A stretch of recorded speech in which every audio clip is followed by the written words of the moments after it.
Muy buenas a todos y bienvenidos a un nuevo episodio de The Hustle Podcast en el que hablamos del traspaso de Pascal Siakam.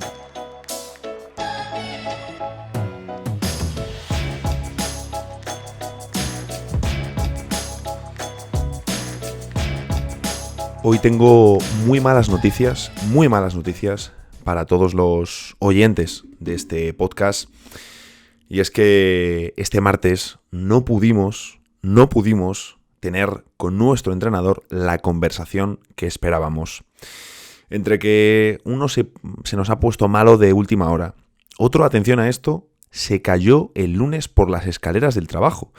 Pero además no fue un accidente laboral de alguna represalia del jefe o algo de explotación laboral. No, es que se cayó por las escaleras y no es tampoco ni un tío torpe ni nada, pero pues accidente laboral en toda regla, una cosa completamente absurda, pero vamos, nos envió fotos y se ha metido un viaje absolutamente terrible.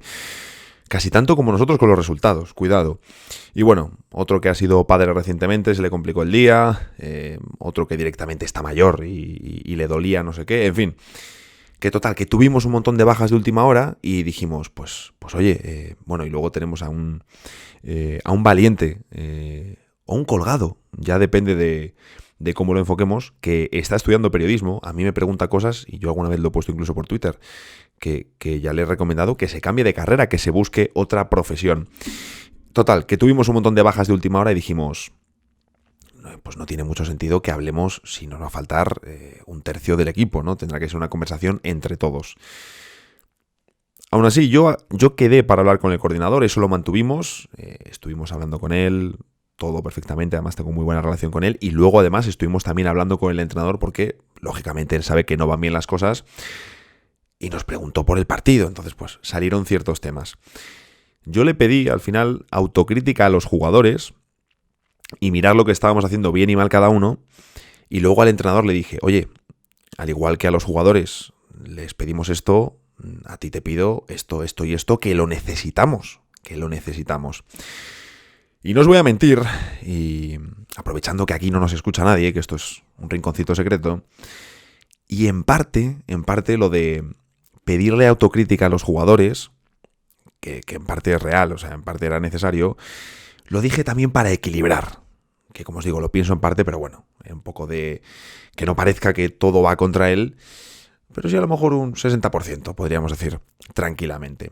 El caso es que esta tarde, miércoles, estaba en la oficina, se estaba ya acercando el final de mi jornada laboral, y estaba yo ya pensando, digo, ostras, no he podido pensar de qué vamos a hablar hoy en el episodio, estos días han sido un poco locos, yo también a veces que libro entre semana, pues tengo más tiempo ahí, ¿no?, para pensar en mis cosas y invertir tiempo en mis proyectos y en el podcast, sobre todo en el podcast y en muchas otras cosas.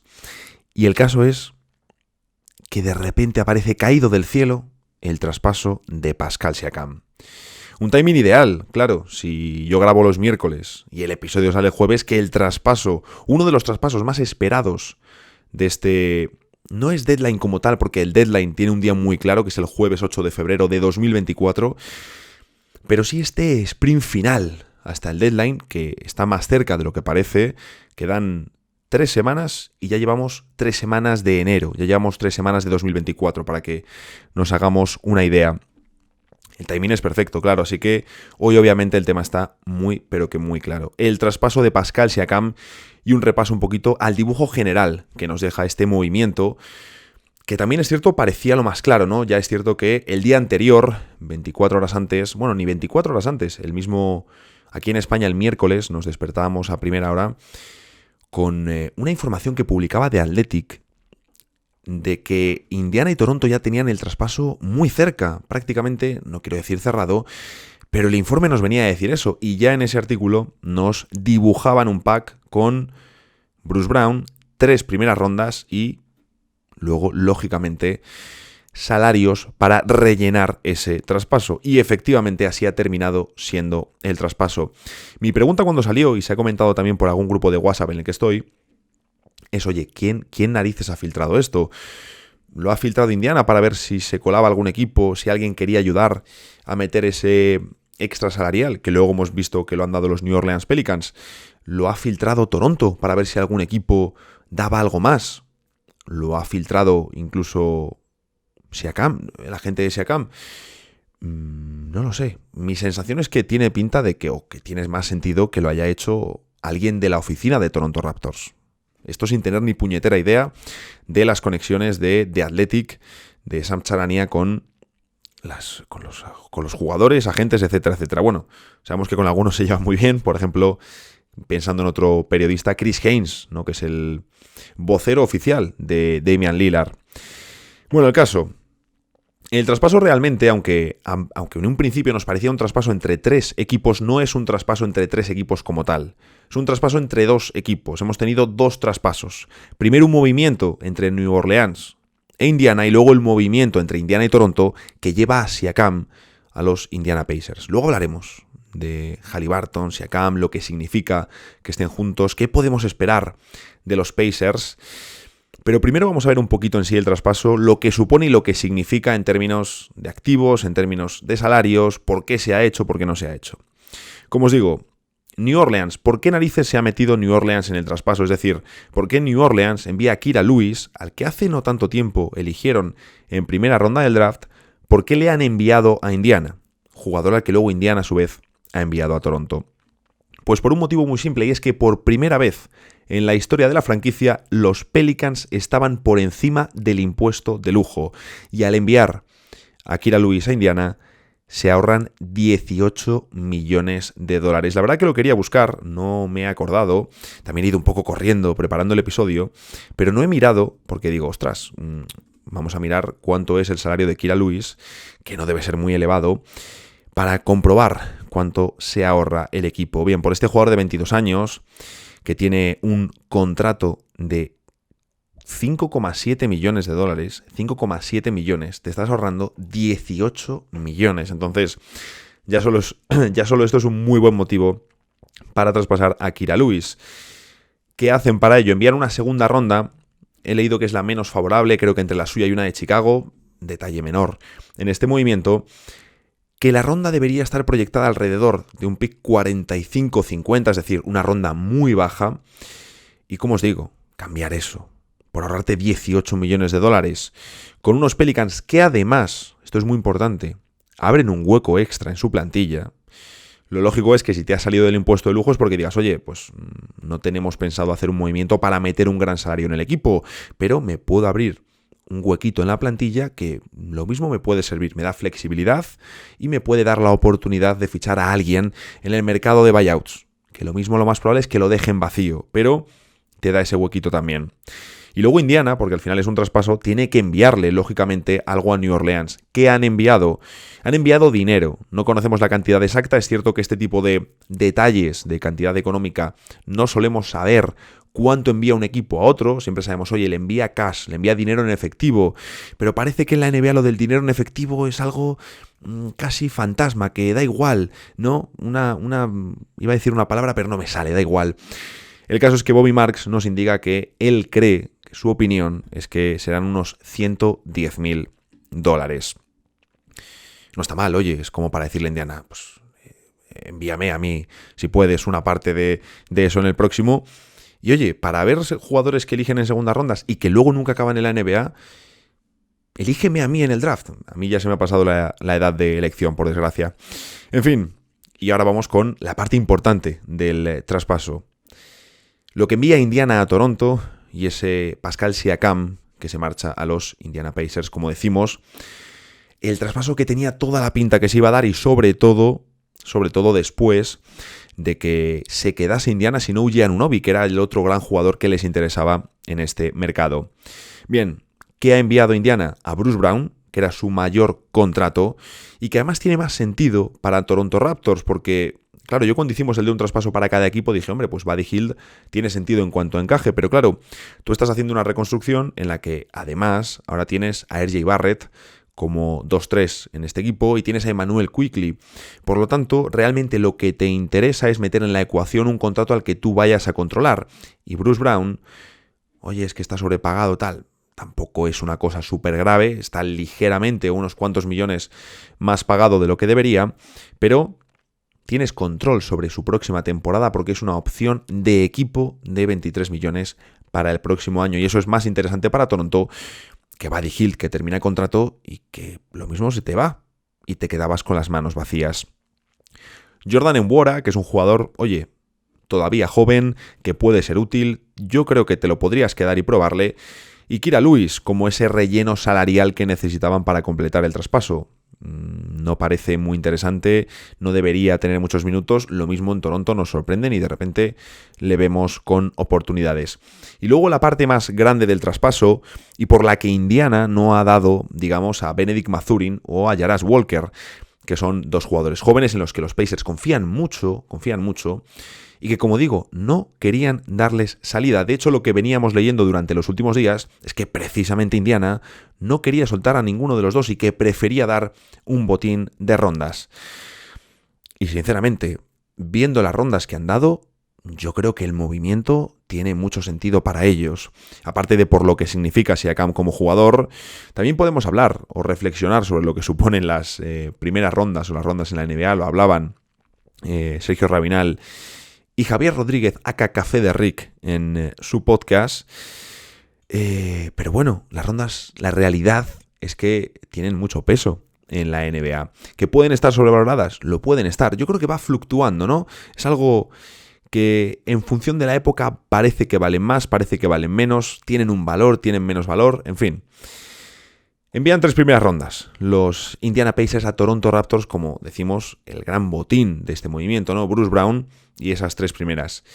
¿Qué ocurre? Que cuando he visto las primeras rondas que eran, he dicho, tampoco son unas rondas fascinantes, porque envían 2 primeras rondas de 2024, es decir, de este próximo draft, una de ellas, la de Indiana, un equipo que va a buscar la clasificación directa a playoffs, un equipo que no debería tener un pick de lotería, por lo tanto, esto no es bueno, lógicamente, para los intereses de Toronto. Y luego, la peor de las primeras rondas de Oklahoma, de Utah, de Houston y de Clippers. Es decir, de entre esos 4, Oklahoma, Utah, Houston y Clippers, lo más probable es que la peor primera ronda salga o de Utah o de Houston. Y lo más probable es... la peor de... En fin, estoy pensando en el peor equipo, pero claro, es la peor de la ronda más baja de estos 4 equipos, que muy probablemente será la de Clippers o la de Oklahoma. Es decir, no debería ser una ronda muy importante. Se me ha ido ahí completamente la perola pensando en cuál es el peor equipo de todos ellos. Y luego la tercera ronda que envían, que es otra de Indiana, es la de 2026, pero aquí los Pacers se cubren las espaldas y está protegida al... He puesto primera ronda de 2026, protegida 2024. Era protegida, ahora ya me hace dudar. Protegida al top 3, protegida al top 4. Me ha hecho dudar, ahora lo consulto mientras tanto. Esto me pasa por preparar guiones tan tarde. Pero en fin, una primera ronda con protección que tiene mucho sentido porque Siakam termina contrato, ahora mismo vamos a hablar de eso y dices, oye, vamos a cubrirnos las espaldas por si lo que pueda pasar con Siakam, que lo más normal es que renueve.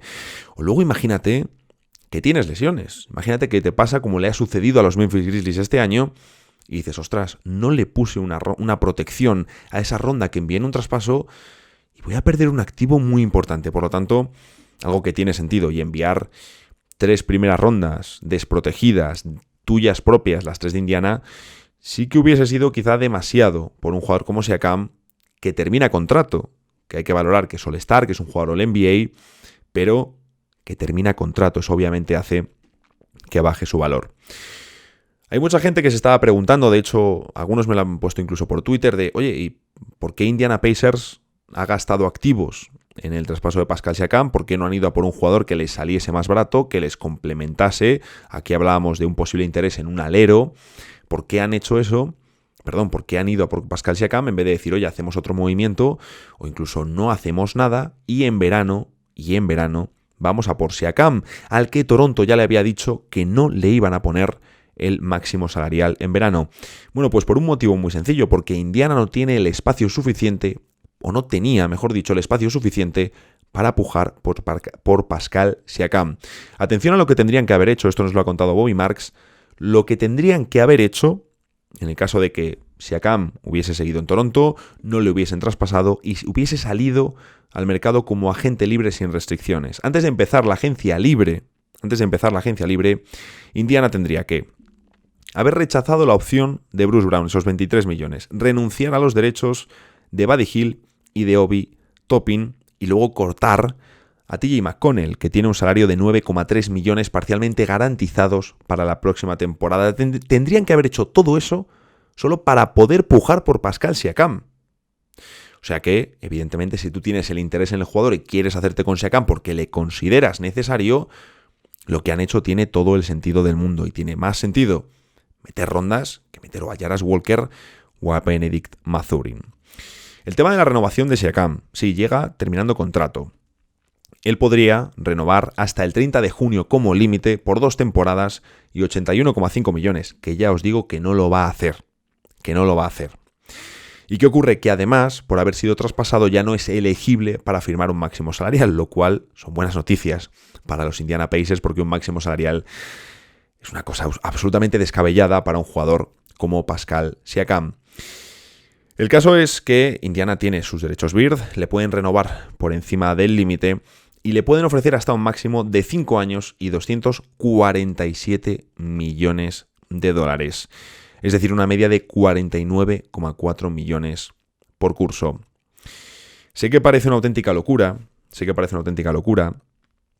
pero tiene sentido, ¿de acuerdo? Y ahora lo comento después de esto que ha metido Wojnarowski en su artículo en ESPN, en el que básicamente eran unas palabras de la gente de Siakam en las que venía a decir que el jugador está excitado por su traspaso a Indiana y que espera que puedan resolver el contrato. Al final entiendo que es lo que hay que decir en una situación así. También es cierto que a los Kings, por ejemplo, les dijo que no veía el fit a largo plazo. Pero en Indiana, pues oye, Siakam sí que ve un escenario donde pues tiene sentido renovar. Que luego puede pasar de todo, pero lo más probable es que Siakam efectivamente renueve con Indiana y así los Pacers ya tendrían sus 2 contratos máximos en el equipo, Tyrese Haliburton y Pascal Siakam. Hay que entender que con el nuevo CBA, la NBA se orienta hacia una liga en la que todos los equipos tengan 2 contratos máximos y luego pues varios contratos de 20, 25 millones, 15 millones, ahí ya depende de cómo estructures tu equipo,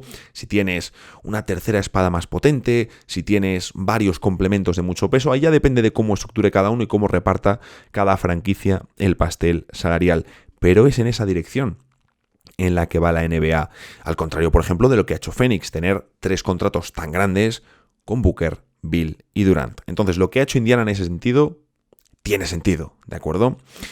Y además tú necesitas también tener estos contratos por el máximo para luego pues o poder moverles o poder, sí, básicamente poder moverles. Es decir, imaginaros que lo de Siakam en un par de años dice Indiana, mira, no ha funcionado como esperábamos, hemos dado un par de años, esto no, tal, vamos a darle salida. Pues a lo mejor en el primer movimiento no ganas tanto como podías esperar. Lógicamente, si lo de Siakam a Indiana no le sale bien, y no hablo solo de ganar el anillo, es un problema y vas a tener que sacarle y a lo mejor pues no consigues algo tan interesante, pero tienes un contrato por el máximo que puedes mover, que puedes ya ir en otra dirección. Pero este es un movimiento clave en la era de Tyrese Haliburton en Indiana. Es joven, por supuesto, pero has gastado también activos, es decir, has gastado activos en el movimiento, estás invirtiendo esa segunda pieza de contrato enorme, tiene que salirte aunque sea bastante bien. Mirad, por ejemplo, los problemas que ha tenido Dallas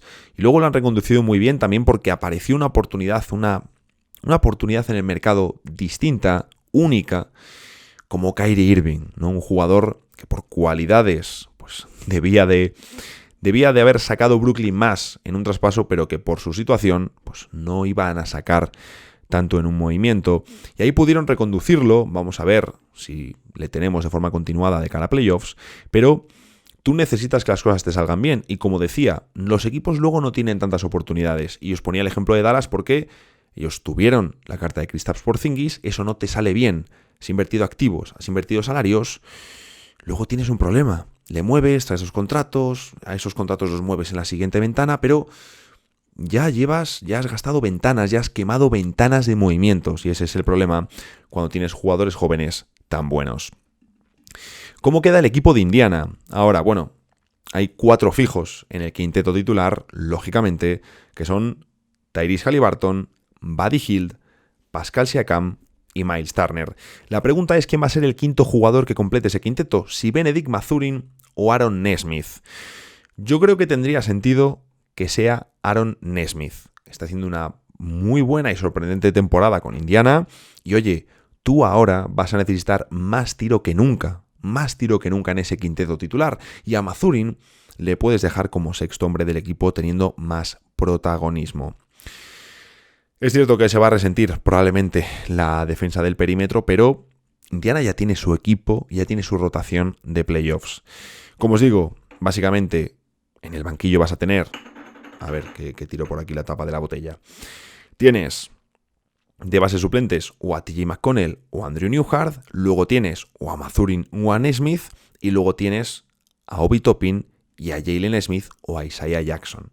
Luego están Ben Shepherd, Jarrett Walker, James Johnson, jugadores que no van a tener minutos importantes en este equipo salvo que haya lesiones. Y al final tu rotación de playoffs es muy clara. Sabemos que en playoffs juegas con 8 tíos. Es con lo que juegas en playoffs, ¿de acuerdo? Tienes ordenados, digamos, por orden de importancia en el equipo. Haliburton, Siakam, Turner, Hield, Mathurin, Nesmith, ahí llevamos ya 6, elegir entre un manejador, o Newhart, McConnell, y un interior, según el rival, según lo que necesites, o a Isaiah Jackson u Obi Toppin, y puedes desplazar a Siakam al 5. ¿Cuál es el encaje? Bien, si este movimiento fuese en 2020, si fuese justo antes o justo en la eclosión de Siakam como estrella, probablemente sería más sencillo porque Siakam no tenía entonces ese ego y esa posición de estrella. Y no lo digo en un sentido negativo. Ahora es un tío que ha sido 2 veces All-NBA, que quiere un contrato por el máximo, que quiere tener la pelota en sus manos y que el equipo en buena parte juegue a través de él y para él. ¿Cómo se va a repartir el balón con Tyrese Haliburton? Pues es una pregunta muy importante. Evidentemente hay que tener claro que Indiana mejora. Al final, en la teoría, en la práctica, estás cambiando a Bruce Brown por Pascal Siakam. Estás ganando mucho a nivel de plantilla, eso sin duda. Incluso aunque luego el encaje no funcione tan bien como puedas esperar. Pero a mí sí que me gusta el fit. A mí me gusta el encaje de Siakam en Indiana. Y eso que hace unos meses no lo tenía tan claro, no digo que con esto Indiana vaya a ser un equipo que gane el anillo este año o que se meta en finales de la NBA. No sabemos si van a ser top, eso hasta que no lo veamos no lo sabremos, probablemente les falte algo comparado con otros equipos, pero para mí sí que se meten en ese grupo de candidatos. Y mi duda no va tanto por Haliburton y Siakam, es decir, creo que le va a venir también a Haliburton alguien que le ayude, una verdadera estrella que le ayude a sacarle la bola de sus manos, y Haliburton es un excepcional tirador en parado. Mi duda no va tanto con Haliburton y Siakam, y a Siakam le va a sentar muy bien jugar en unos Pacers donde va a tener muy buen espacio, pero muy buen espacio, y además donde está en un equipo que tiene un ritmo endiablado jugando y donde tienen un entrenador al que le gusta jugar en transición. Esto para Siakam es maravilloso.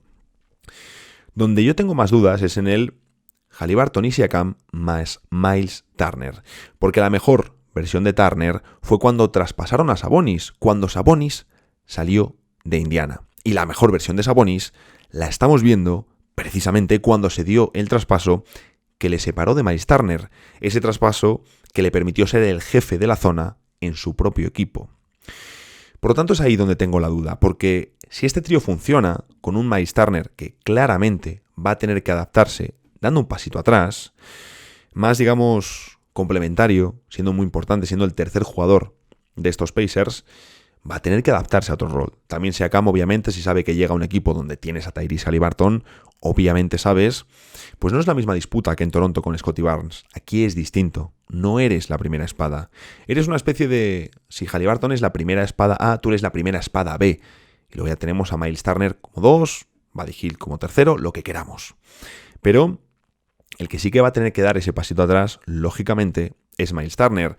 En una comparación un poco gruesa, si queremos decirlo. Un poco como cuando Kevin Durant llega a los Warriors y Klay Thompson tiene que dar un paso atrás en el sentido de renunciar al balón, renunciar a importancia. Sí, voy a mantener unos números de puntos altos porque voy a ser muy eficiente en el tiro, pero soy yo el que tiene que dar ese paso atrás de decir, vale, voy a darle espacio a Kevin Durant porque están Stephen Curry y Durant como jefes del equipo, pero Draymond Green necesita el balón en las manos para generar. Pues creo que Myles Turner va a tener que hacer un poco esto, saber que él va a ser la pieza que renuncie a más situaciones de pick and roll con Haliburton para que Haliburton y Siakam puedan explotar su juego y también para que él les dé espacio a ellos dos para operar, sobre todo cuando sea Siakam el que busque atacar desde el poste o el que busque atacar con el balón en sus manos, que es donde Siakam mejor juega. Lo bueno ahí es que tienen mucho tiro a su alrededor. Como os decía, es un equipo de mucho ritmo y que tienen un fantástico entrenador en lo táctico. Esto es muy importante. ¿Dudas para playoffs? Pues claro que hay dudas para playoffs, pero creo que es en general con Indiana y con su estilo, algo que ya hemos comentado. Es un equipo que juega mejor con espacio y con ritmo al contraataque que en estático.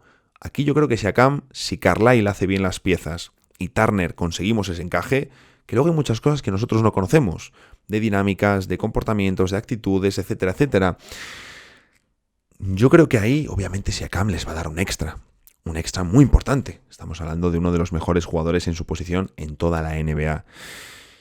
Y además, por supuesto, un extra defensivo. Siakam no es el mejor defensor del mundo, pero mejora lo que tenían. Eso sin ningún tipo de duda. Bueno, creo que antes cuando estaba haciendo... Al igual que he mencionado antes a Jalen Smith. A Jalen Smith sí que le he mencionado cuando hablábamos de ese quinteto suplente de Indiana, pero no le he mencionado cuando hablábamos de la rotación de playoffs. Hombre, Jalen Smith, sabiendo que te da tiro, yo creo que debería estar por delante tanto de Jackson como Toppin de cara a playoffs. Pero a lo mejor Toppin sí que te puede entrar si quieres desplazar a Siakam al 5 y tener quintetos, digamos, más versátiles y atléticos. Aunque yo lo he dicho alguna vez, a mí Toppin, que no me desagrada, le considero mejor atleta que jugador de baloncesto.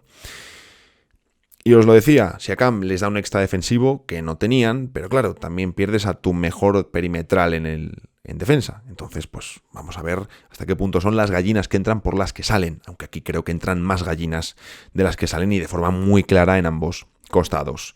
Para Toronto, brevemente, que aquí son menos protagonistas en el movimiento, pierden a su último titular del título de 2019. En plantilla solo queda Chris Boucher. Y hemos visto dos traspasos, los dos grandes traspasos de la temporada, quitando el de James Harden, que ya parece que se nos ha olvidado, los ha protagonizado Toronto. En uno, en el movimiento de OG Anunoby, recibieron jugadores. Y en el otro, en el de Siakam, reciben rondas. Y ahora ya sí es el movimiento de la reconstrucción, el momento de la reconstrucción alrededor de Scottie Barnes, que ya lo sabíamos, pero ahora de forma mucho más clara.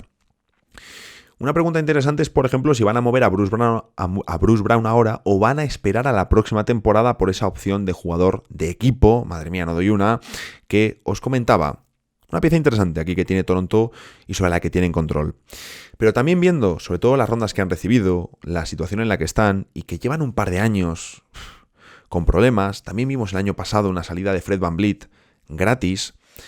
Creo que Toronto, con Masai Ujiri al frente, debería replantearse un poco la estrategia, porque permitiste que VanVleet se marchase gratis y ahora Siakam, por sacarle tarde, ha sacado mucho menos de lo que deberías haber sacado por este jugador, que tiene 2 selecciones de All-Star, 2 selecciones de All-NBA, fue mejor jugador de mayor progreso y, como digo, el último titular del título de 2019. Por lo tanto, creo que Toronto se tiene que apuntar que la próxima vez, cuando veas que tu proyecto ya está agonizando, a tus jugadores importantes que terminan contrato y no tienes garantías de que vayan a renovar, quizás debes darle salida antes de cambiarles por menos de lo que valen.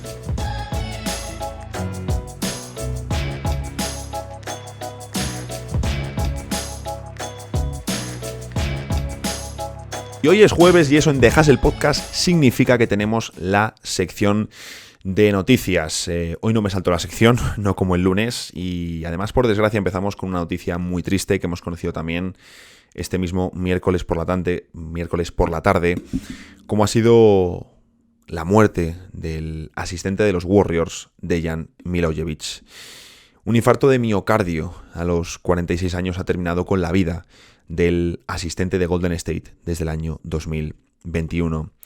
Todo sucedió en la noche anterior en una cena privada de miembros de los Warriors en el Valters Osteria, un restaurante italiano muy popular de Salt Lake City y habitual de los equipos NBA.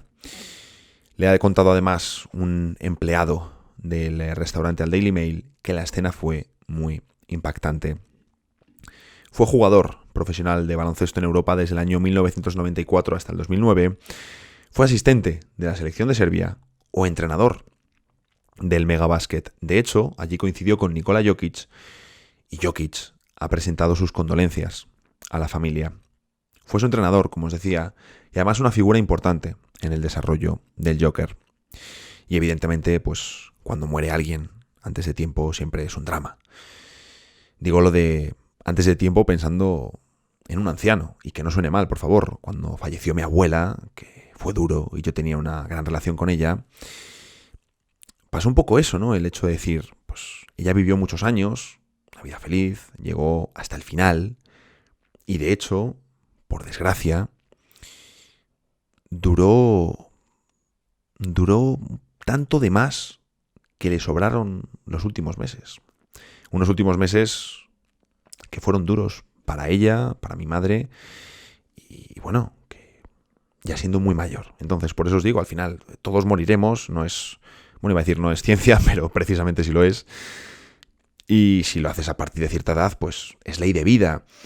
Pero morir antes de tiempo, de una forma tan inesperada, y además en estas condiciones, en una cena, con compañeros, con amigos, en un ambiente entiendo que estarían de buen rollo, de celebración, disfrutando de la vida, gente que trabaja mucho, entrenadores, asistentes de la NBA, disfrutando de una noche en un buen restaurante, en Salt Lake City. Evidentemente, pues es muy duro, ¿no? Y seguro que una cosa, un suceso tan inesperado, pues debe ser muy complicado para toda la organización de los Warriors y para todos sus familiares y amigos. Estamos viendo muchos mensajes en redes y les he leído a varios que conocían a Milojevic destacar que siempre tenía energía positiva, que siempre estaba con una sonrisa. Y lo cierto es que todas las fotos que he visto de Milojevic, en todas aparece sonriendo. En fin, así es la vida.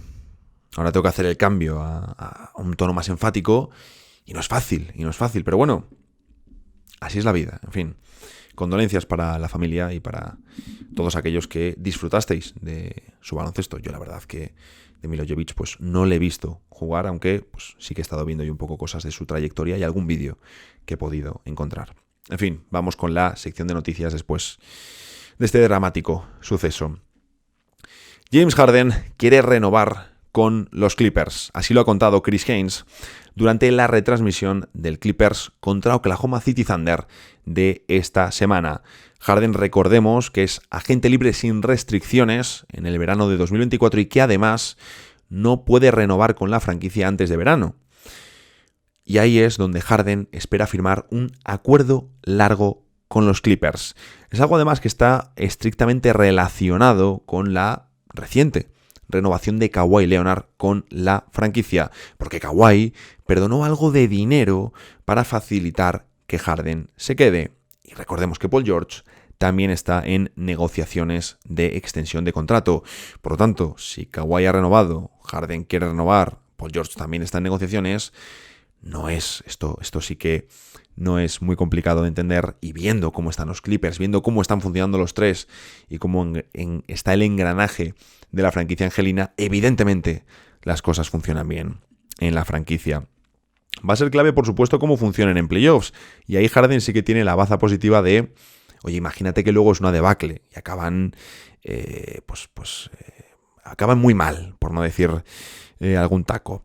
Pues oye, tú tienes ahí esa ventaja también, ¿no? De que terminas contrato, aunque otra salida de James Harden sería complicado, y lo cierto es que tampoco tendría sentido romper el bloque incluso aun pegándosela en playoffs, porque ahora mismo parecen el mejor equipo del oeste de cara a la postemporada, y además, considerando que vives en Los Ángeles, que es donde querías estar, el entorno que tienes alrededor, que Kawhi ha renovado, la situación de la franquicia, la inversión de Steve Ballmer, al que no le importa pagar el impuesto de lujo que sea necesario, ¿para qué te vas a ir a otro equipo? Tenemos doble noticia de Dallas Mavericks. La primera, los intereses de Dallas en el mercado de traspasos. Sabemos que el equipo de Luka Doncic busca refuerzos estaban relacionados, de hecho, con Pascal Siakam antes de conocer su traspaso a Toronto. Es más, Jake Fisher, que es la fuente de la información que vamos a ver ahora, comentó que había personas en la organización de los Mavericks que consideraban a Siakam la pieza que les faltaba para ser candidatos, pero lógicamente ya no está en el mercado. Jake Fisher nos ha dado en Yahoo Sports, en un artículo, 3 nombres que son intereses de la franquicia tejana. El primero, Andrew Wiggins. El segundo, PJ Washington. Y el tercero, Dorian Finney-Smith.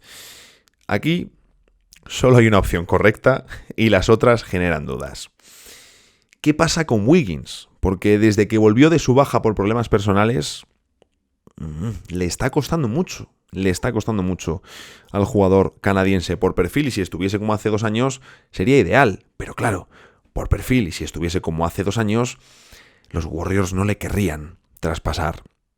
Y luego PJ Washington, que es un jugador que siempre me ha generado mucha intriga. Hay una pregunta legítima, es si PJ Washington sirve para un equipo ganador o si es una especie de Grant Williams 2.0. Claro, juegas en Charlotte, evidentemente no le hemos visto cosas de excelente jugador de baloncesto, esto en el contexto NBA, claro que sí. Ahí me genera intriga, me gustaría verle en un contexto ganador para ver cuánto puede aportar. Pero bueno, ahí están los intereses de Dallas Mavericks. Veremos con quién terminan, pero todos sabemos que Finney-Smith, que sería agente libre en principio en 2025, pues oye, es el más interesante. Y la segunda, cuidado con esto. Kyrie Irving tenía interés en volver a jugar con LeBron James y así lo reflejó con sus visitas al pabellón de los Lakers en los playoffs de 2023. Este miércoles han pasado muchas cosas, este miércoles 17 de enero, y Ramona Shelburne ha publicado un artículo en ESPN en el que nos cuenta que la primera visita que hizo Kyrie Irving al Crypto.com Arena durante los playoffs de los Lakers de 2023 fue para lanzar un mensaje, una muestra de apoyo y de respeto a LeBron James. ¿Y cuál era ese mensaje? Un mensaje de interés en volver a jugar juntos, ya fuesen los Lakers o ya fuesen Dallas. Y sabemos que desde 2022 los Lakers discutieron el escenario de hacerse con Kyrie Irving, pero según fueron pasando las semanas de la postemporada, después de que Kyrie hiciese esa primera visita al pabellón de los Lakers en playoffs, cada vez parecía más claro que tanto Kyrie iba a renovar en Dallas, como que esa improbable, o más que improbable, inesperada llegada de los Lakers a finales del oeste propiciaba la continuidad del bloque, lógicamente. También apuntan en este artículo, apunta Ramona Shelburne, que LeBron no quiso forzar la situación porque todavía se estaban recuperando de lo de Westbrook. Recordemos que el traspaso de Westbrook fue en buena parte orquestado por Anthony Davis y por LeBron James, y contaba con su beneplácito, y luego fue Rob Pelinka el que dio el visto bueno cuando las 2 estrellas del equipo querían hacerse con Westbrook. Seguro que les encantaría poder echar el tiempo atrás. Y luego, por supuesto, está el punto de que Kyrie no había demostrado, o en ese punto no venía de unos años en los que no había demostrado ni ser estable ni ser consistente, algo que los Lakers ya no solo en playoffs, sino en temporada regular iban a necesitar, porque si te hacías con Kyrie ibas a renunciar a todos tus jugadores, Hachimura, D'Angelo Russell, no estoy seguro ahora si Austin Reeves también, pero claro, ¿y si luego Kyrie Irving no juega en temporada regular? Solo con LeBron y Davis, rodeado de muy poquito, no te va a dar en el oeste. No te va a dar en el oeste. Estamos viendo los problemas que tienen este año con el mismo bloque que llegó a las finales de conferencia, pues imaginad. En fin, y la última noticia es que uno de los jugadores más interesantes para el deadline de 2024 parece quedarse fuera de las quinielas. De nuevo, según Jake Fisher, se espera que Portland no considere de forma seria las ofertas por Jerami Grant. Es una pena porque es uno de esos jugadores que realmente podría marcar diferencias en un equipo de playoffs. Yo le veía como posible traspaso tanto para Dallas como, por ejemplo, lo hablamos también, para Filadelfia en un doble pack con Malcolm Brogdon, que hubiese sido un movimiento espectacular. Evidentemente no es tan diferencial como Siakam, pero sí que es más adaptable a cualquier contexto, Jerami Grant, y eso es muy interesante. Un alero atlético y con puntos, eso lo quiere cualquier equipo en esta liga. Sí se espera, eso sí, que den salida a Brogdon, jugador que, lo decíamos, Filadelfia o por ejemplo los New York Knicks les vendría muy bien un jugador como Brogdon. En fin, que no queda nada para el deadline y esto ya va cogiendo mucho sabor. Lo que sí que espero es que se guarden algún jugador importante. Me lo decía Mike, que ya es un fijo y tiene que aparecer siempre en Dejas el Podcast, que se guarden algún jugador interesante porque un deadline aburrido no es lo que esperamos. Que siempre tiene que tocar alguno, no vamos a tener todos los deadlines movimientos y eso no significa que se venda humo, que luego hay gente que se desespera por estas cosas. En fin. Tengo que ver, por cierto, cuándo haremos el próximo preguntas y respuestas, que ahí entiendo que habrá muchas preguntas de traspasos. Y también deciros que la semana del deadline estaré de vacaciones, tenía ahí unos días pendientes de cogerme del año pasado. Pretendo irme unos días por ahí, yo solo de viaje de desconexión absoluta. Un par de días así por España, algún sitio que no me pille muy lejos, a estar allí tranquilo y dedicarme a dar vueltas, a comer, a estar tranquilo, a hablar con la gente, a estar por allí de tranquileo. Y había pensado Galicia, pero vamos, que si tenéis alguna propuesta, yo encantado de escuchar vuestras recomendaciones. Volveré para cubrir el deadline a Madrid a muerte, me encanta ese día, es de mis favoritos siempre. Y esa semana, creo que ya lo hicimos el año pasado, moveremos el episodio al viernes, porque el deadline es un jueves, como os decía antes. De hecho, me he planteado incluso hacer un directo. Que oye, que en YouTube tendría sentido para comentar, yo qué sé, pues la última hora del deadline, algo del estilo. Sería interesante, nunca he hecho un directo en mi vida y oye, ¿por qué no? Podría estar curioso. Aquí hay ideas, ya sabéis, que tenemos un plan para ir haciendo crecer esto cada vez más.